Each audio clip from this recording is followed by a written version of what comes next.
Straight Talk with it, I believe, Greg Fann, the Preacher Man, and his sidekick Shanan Jones. Frank discussions of issues affecting the ATL, Fulton County, the state of Georgia, the nation, and around the world. And now, here they are, live and in living color, the team of Jones and Fann, the Preacher Man. Well, welcome today to another edition of Straight Talk with yours truly, Greg Fann, the Preacher Man, and Shanan E. Jones. And we thank all of those of you who check out Straight Talk and tell Shanan and I when we're at CBC, when we're at the South Fulton Ministers meeting, or wherever we may be, together or separate, that you check us out each and every week. And also tune in to us on each and every Sunday at 7 p.m. on WIGO 1570 AM on your AM dial. Don't forget to like us, subscribe, make comments to our YouTube channel. And you can always email us at straighttalk1362@gmail.com. Today we have a great program. You know, there's a lot going on, Shannon. There's a lot going on. And we're going to talk about a little bit that's going on today. So, Big Papa, I don't hear our third co-host, Samuel. He's all right? Big Papa, you all right? Do what now? Can you hear me? I said Samuel contract negotiations. Oh, Samuel's he made a couple. He made a couple of guest appearances, but we working on his contract. Big Papa and Little Samuel. All right. They'll duo. Well, anyway, we're going to come back on the other side. We're going to talk about some things that's going on. As we know that now that Kamala Harris has the number of votes or delegates she needs to run for president. So Shannon's going to give you analysis of the paralysis of what he feels is going to take place during this election cycle between Vance and between Trump and Kamala, because she hasn't picked her vice president candidate yet and who's going to be on the ticket with her. But we'll be talking about that a little bit, but we got to talk about what Miss C want to talk about right now. We're going to hear from Miss C, and we'll see you, Shanan and I, on the other side. Don't stretch that dial. Don't you go nowhere. We'll be back with you right here on Straight Talk. Hi, Miss C here with your 3-minute news blast or more.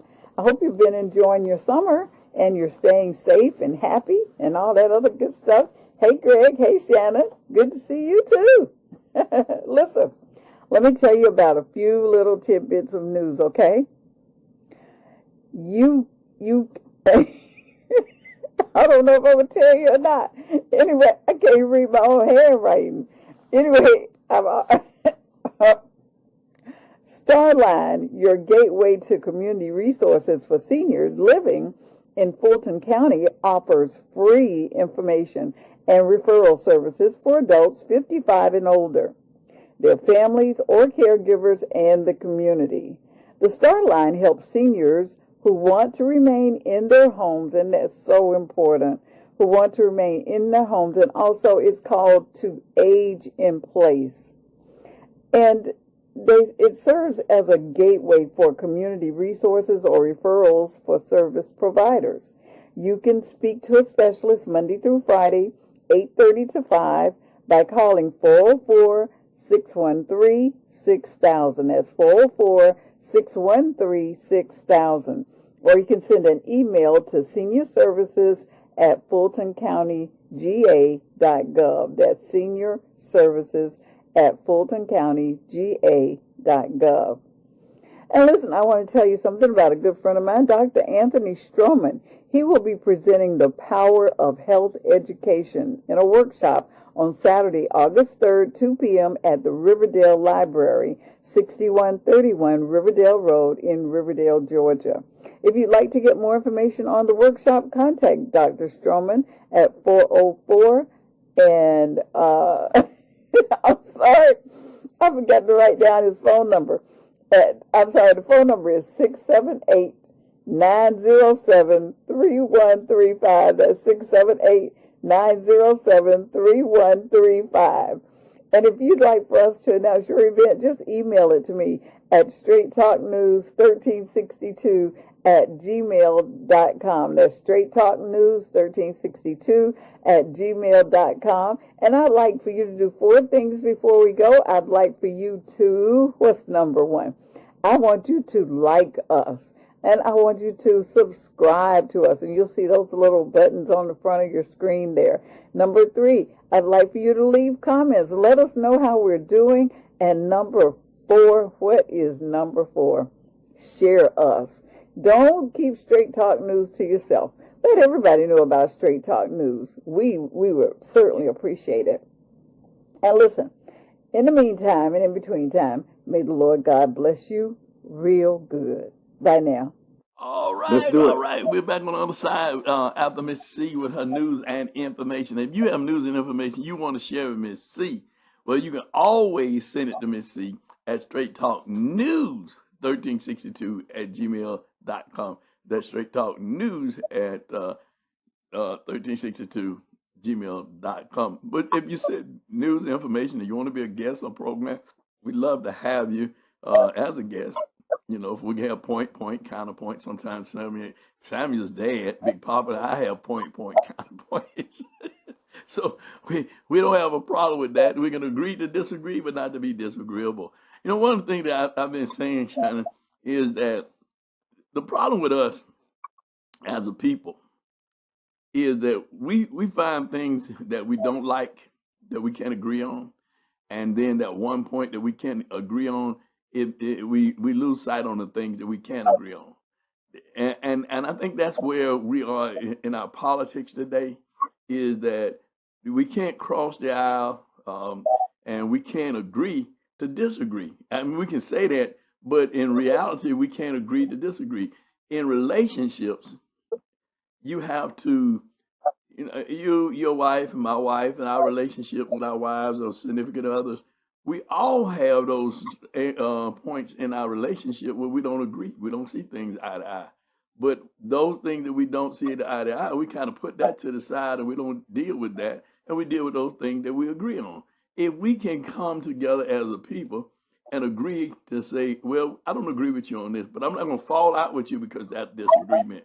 Because me and you don't have some disagreement. But it hadn't caused us to fall out because we have so many things that we have and that we agree on that we left what we disagree to the side. If people can do that, this country would be a better country. This world would be a better world. If we could just agree to disagree, but not to be disagreeable, and not just say it, but actually do it in deeds and in action. So here we are now at a stage in our life, in our country, where democracy is on trial. And I just wanted to just share this, Shanan, and then I'm going to turn it over to you. I read this, and when I read it, and then one of my members is watching us now. Hello, Linda. She's letting me know that she's watching Straight Talk now. But one of the things that I want to say is that a congressman, and it's interesting now, Joseph Morelle, a Democrat from New York, he's introducing a constitutional amendment. He did it yesterday, Wednesday, seeking to undergo the Supreme Court decision that former president can enjoy presumptive immunity from any criminal act while they are in office. So we'll see how that can be kicked down the road, because we know that Donald J. Trump, I'm going to put the J in there. Samuel trying to join us, I hear him. That might be the case. Excuse me about that radio audience. But anyway, Donald J. Trump, we know he committed 34 felonies. We know that he helped incite a riot. We know these things. We saw with our own eyes when people can say what they want to say and spend it as a tourist walking through a Capitol. I never knew tourists walked through a Capitol who beat down the doors and beat up police officers and all the things that they did, and senators and Congress people and staff people running for their lives because they done throw smoke bombs and all that kind of stuff. But it was a tour. I don't want to ever go on a tour like that myself. I don't ever go on a tour like that. I don't. And you and I both have visited the Capitol, right, in D.C., and none of that was going on when we were touring, right? So, but we know that he did that. So at least this congressman is trying to get some change in terms of immunity, whether or not a president would have immunity if he or she commit a criminal act while in office. So that's my 2 cents for right now. But Shannon, I'm gonna turn it over to you because now we're in the throes of this thing. Now Biden has stepped down, and you have went away. Well, Biden has stepped down, and Kamala is now the presumptive. Well, actually, really, she has the delegates. Or something. They say she has the delegates to actually be on the ticket now. So here we go. We're off to the races. So tell me what your thoughts and your feelings are about the Harris run race against Donald Trump and J.D. Vance. I think that it couldn't have played out more perfectly. I was extremely concerned with the decision, not so much as the decision. It never, the fact that Biden should not have should not have sought a second term was something that I thought about when he was running for his first term, when they were talking about it, to be to be the nominee for the first term. I'm talking back in 2020. I figured that he should do one term, and then I believe he even said that he would not seek more than one term.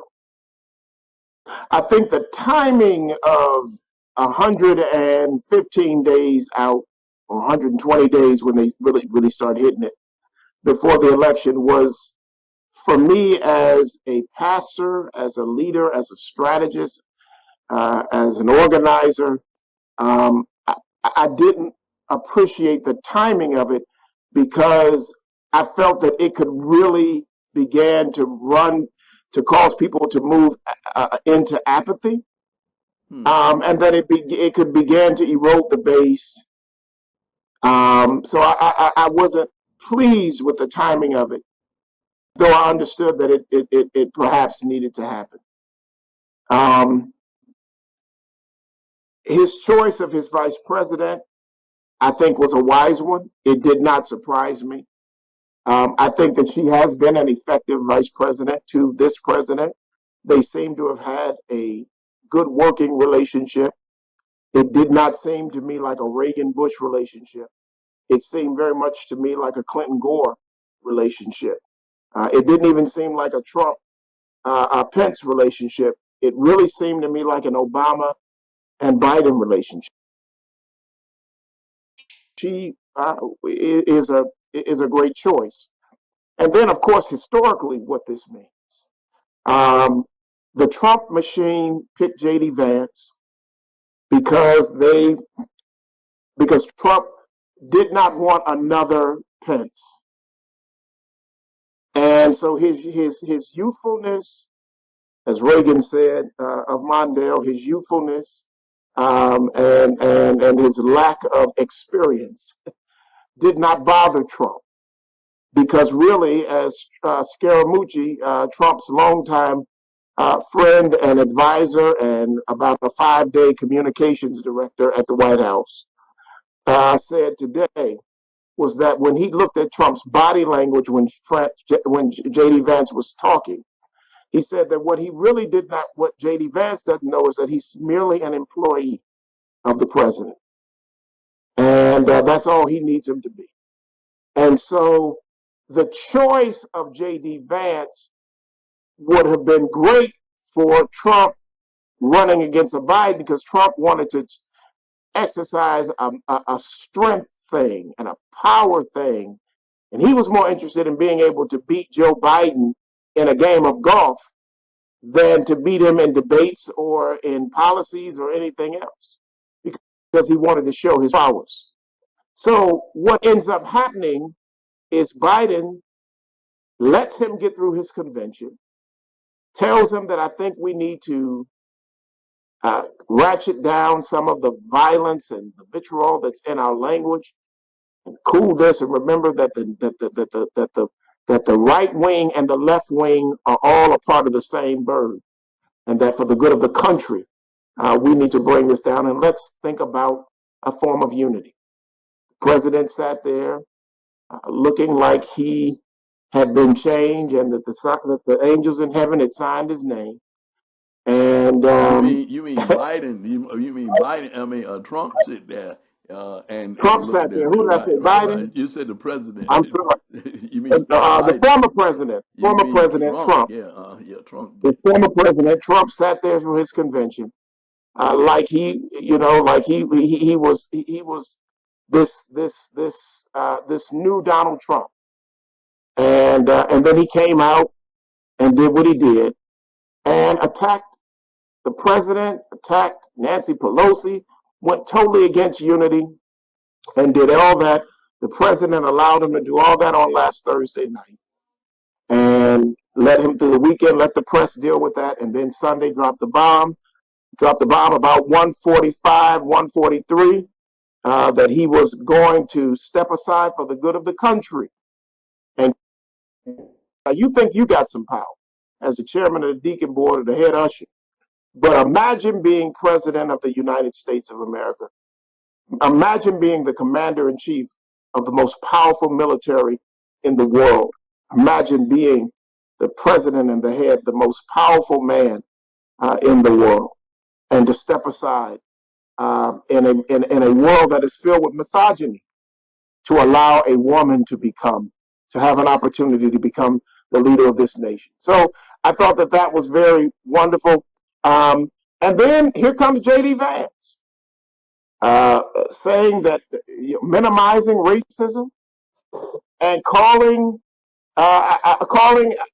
Kamala Harris and other women that are childless, biologically childless, calling them childless. What does he call them? Childless cat women. Childless cat women. Women who own cats but have no children, and that are upset about that and angry about that.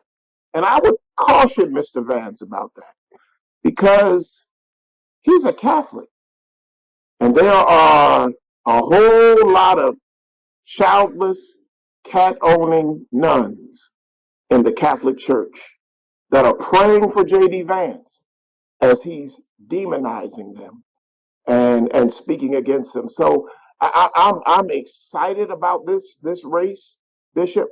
I think that I have a sense that the God of justice is at work in this, and arrogance will have its place.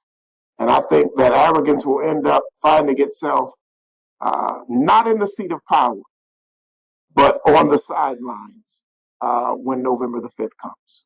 I'm glad you gave the analysis because this is a movement. It's a movement. It's a fired up movement, and you're seeing all kinds of people coming into the movement. There are a couple of things I want to share today. Had breakfast, and the gentleman I was with this morning asked a question of the waitress. She's maybe in her early 20s, mid 20s, and he asked her how did she feel about Kamala Harris, and her answer was no. Now, to look at her, you would have felt that she was a Kamala Harris supporter. To look at her, so he asked her why. She said, I want to keep that to myself. I don't want to share that. She said, but what she did say, she said she didn't care. She wasn't feeling Trump. She wasn't feeling Biden, and at this point, she's not feeling Harris. And so it's a movement, but I think the messaging that has got to reach out to people because just like you said, the timing is now, but we were so polarized by people not wanting Trump nor Biden because they felt that Biden was too old and they felt that Trump was a traitor to the country. Did not uphold the Constitution and other things that people felt bad about. And looking at a reporter who asked one of Trump's supporters, how did he feel about it? He said, I think we're in trouble. I think we are in trouble because they see this movement. It's a movement, but we have to help educate our young people about, and I'm going to turn that over to you when I say this about this republic, about this democracy, and how it's at stake, and how Hamilton, as the president said last night, said we have to fight to keep it because it does not have to stay the same. And I think many of our young people, because they're privileged, because they've been able to live a privileged life because of what others have done in the past, our forefathers have done to get us to this point, that they don't realize that it was a struggle to get here, and they don't realize about that struggle. They don't fully understand it because if you because they can identify with it. So if you just talk a little bit about what Biden said last night, I appreciate that in terms of about this republic and about whether or not it will stand, and if why it won't stand if we do go into it by doing what we need to do. And then I'm going to switch over to Project 2025 after you make this comment. Well, absolutely. When the framers framed the Constitution, they framed it not necessarily around political parties. In fact, in the Federalist Papers, there was great caution about the two-party system. There was great, great fear and trepidation. And Benjamin Franklin said that the form of government that we would have would be a republic if we could keep it, if we can keep it. And you keep it by keeping the democratic values first and foremost. I want to grab just quickly. I want to grab that server today that you dealt with and say that we do have to absolutely continue to keep commenting on and educating on the importance of a democracy, and to understand that our leaders are not our God.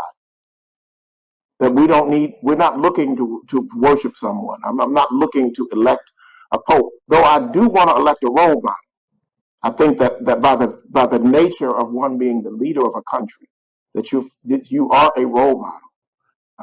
And I think that that a lot of times we look and are swayed by these kind of personality or the press about a personality, and we miss the policy, and we miss the focus and the purpose, which is destiny. Now, the sister that was on the phone sister that was, excuse me, the response to the server. It's a real situation because there were 44,000 women that got on a call within 6 hours of the president writing his letter, and 880,000 donors began to give that night, and they raised $60 million over the first 24 hours, excuse me, and then by 36 hours they had raised $80 million, and then by some 48 hours after Kamala Harris was really mounting her campaign, the Biden-Harris campaign had raised $100 million with another $50 million pledged to come their way. So there was great anticipation and great activism, but the race is not to the swift. And that's the work that we have to continue doing. There were 44,000 women on the call and another 100,000 trying to get on the call that couldn't. The next night, the men got together and raised about $20 million on their call. And then the preachers raised a certain amount of money on a call. And there's another call tonight with Cody. So the movement is happening. And Donna Brazile was saying that she's a child of the movement who ran the call the other night with the 44,000, Bishop. She said that she was a child of the movement. And under the Biden campaign, when she was looking at Trump, she said, Run, Jesse, Run was a movement. Reagan was a movement. Morning in America. Again, the first Make America Great campaign was Reagan. And that was a movement. She said Barack Obama was a movement.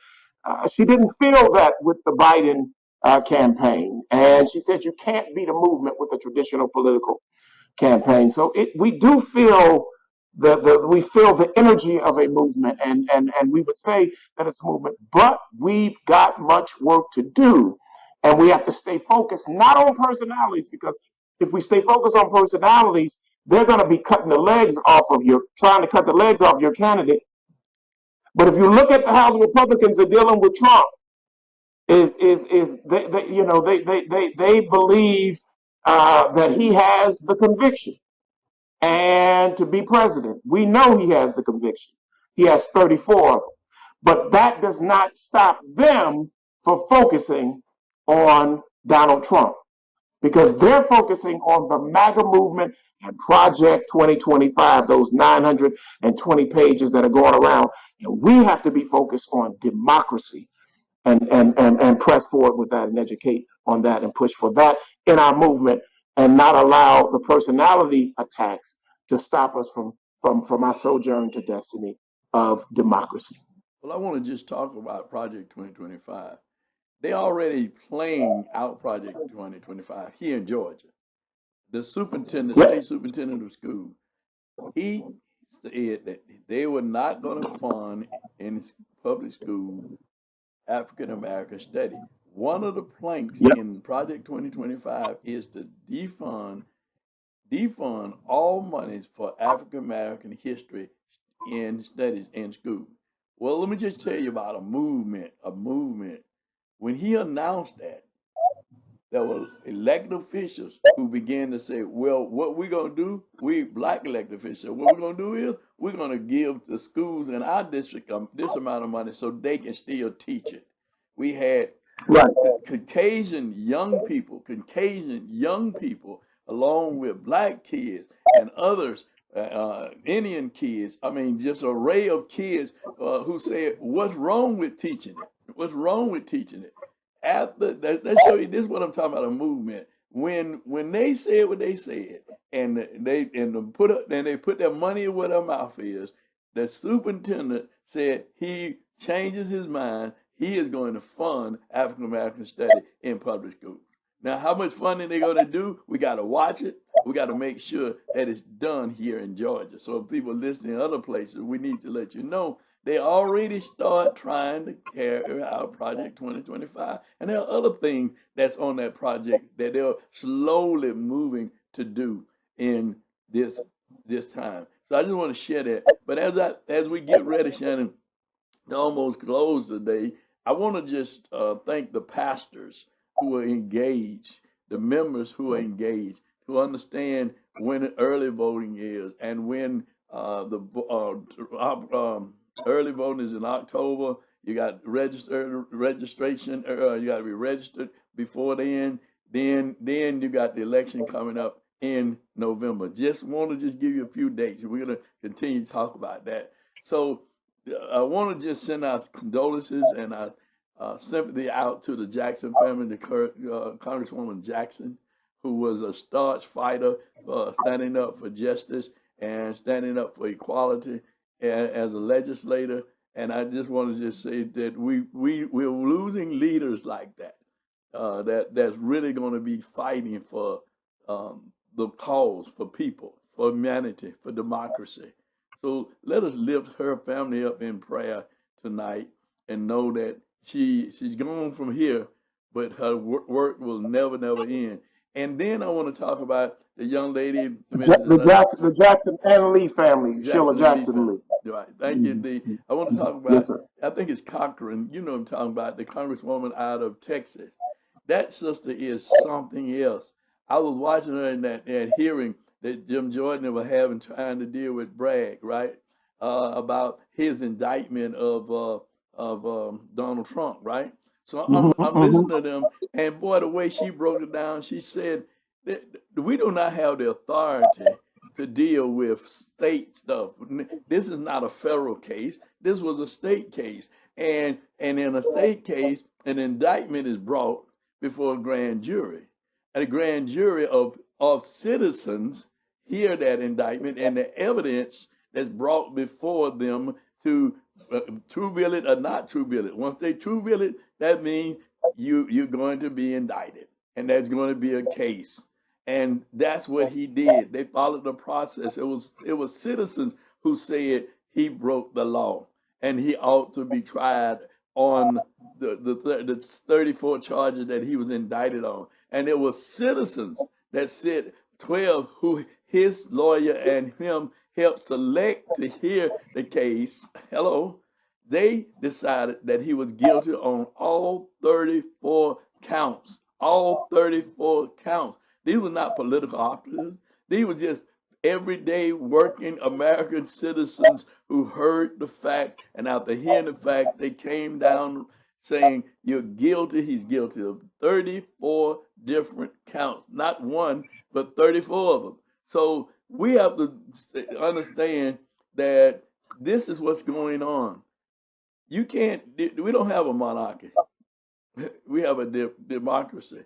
No one man rules. No one person rules.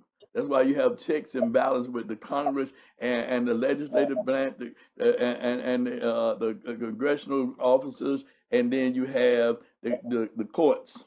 Those are the branch of officers. So now that's supposed to be check and balances, but that check and balance is by gone, because why? They're marching to the beat of the Project 2025.